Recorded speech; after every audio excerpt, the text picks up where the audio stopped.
Hello friends, welcome to my channel wonder with facts.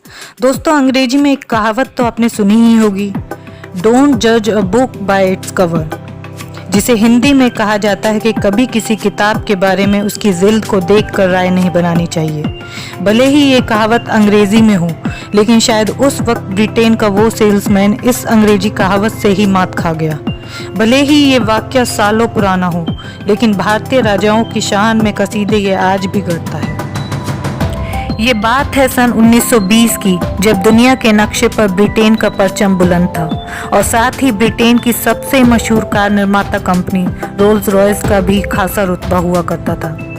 लेकिन एक भारतीय राजा की शान में गुस्ताखी उस वक्त की दुनिया की सबसे बड़ी कंपनी को भी भारी पड़ी थी, जिसके बदले में इस कंपनी की न केवल किरकिरी हुई, बल्कि उन्हें लिखित में माफ़ी भी मांगनी पड़ी। दोस्तों, जैसा कि आप सबको पता है, भारत को पुराने समय में सोने की चिड़िया कहा जाता था।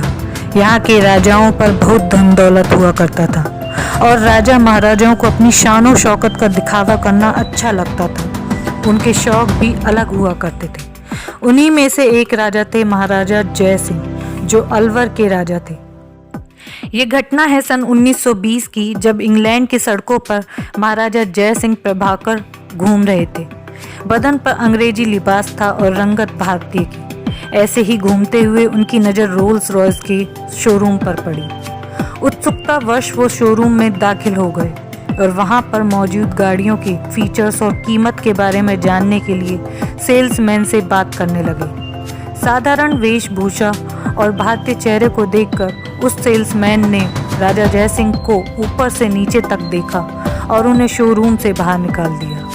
शायद उस वक्त सेल्समैन के दिमाग पर ब्रिटेन हुकूमत का नशा रहा होगा, जो एक भारतीय चेहरे के पीछे छिपे महाराज को न पहचान सका। शोरूम से बाहर निकलने के बाद जय सिंह सीधे होटल पहुंचे और अपने नौकरों से कहा कि रोल्स रॉयस के शोरूम को तत्काल इस बात की सूचना दी जाए कि अलवर के महाराज जय सिंह शोरूम पर आ रहे हैं।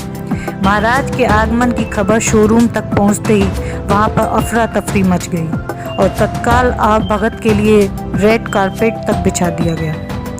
दिए गए समय के अनुसार जय सिंह अपने शाही लिबास और जेवरातों को पहने हुए शोरूम पर पहुंचे।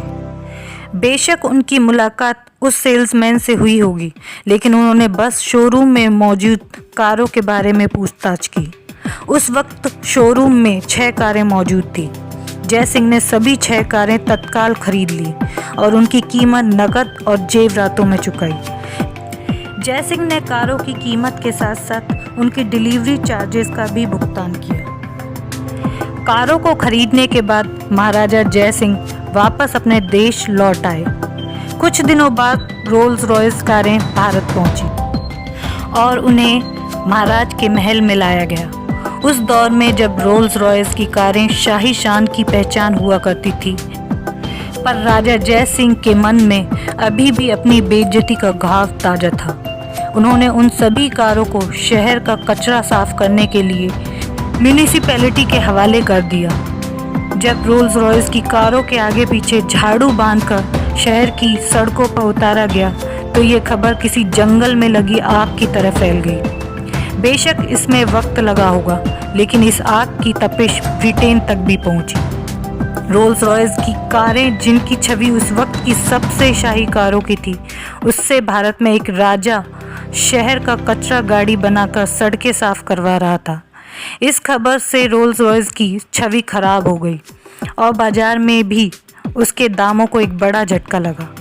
साग के साथ साथ शेयर भी गिर चुके थे, जिसके बाद कंपनी ने राजा जय सिंह को एक पत्र लिखकर सेल्समैन द्वारा किए गए बर्ताव के लिए माफ़ी मांगी और उन्हें 6 और रोल्स रॉयस कारें मुफ्त में देने की बात कही। अब तक राजा का काम पूरा हो चुका था, इसीलिए उन्होंने इस माफ़ीनामे को मान लिया और म्यूनिसिपैलिटी को आदेश दिया कि अब वो कारों से कचरा न उठाए। इस तरह जय सिंह ने बड़े ही सूझबूझ से ब्रिटेन की सबसे बड़ी कार कंपनी का गुरूर तोड़ दिया। तो ऐसा रहा हमारे राजाओं का दिलचस्प इतिहास। आज की वीडियो में बस इतना ही।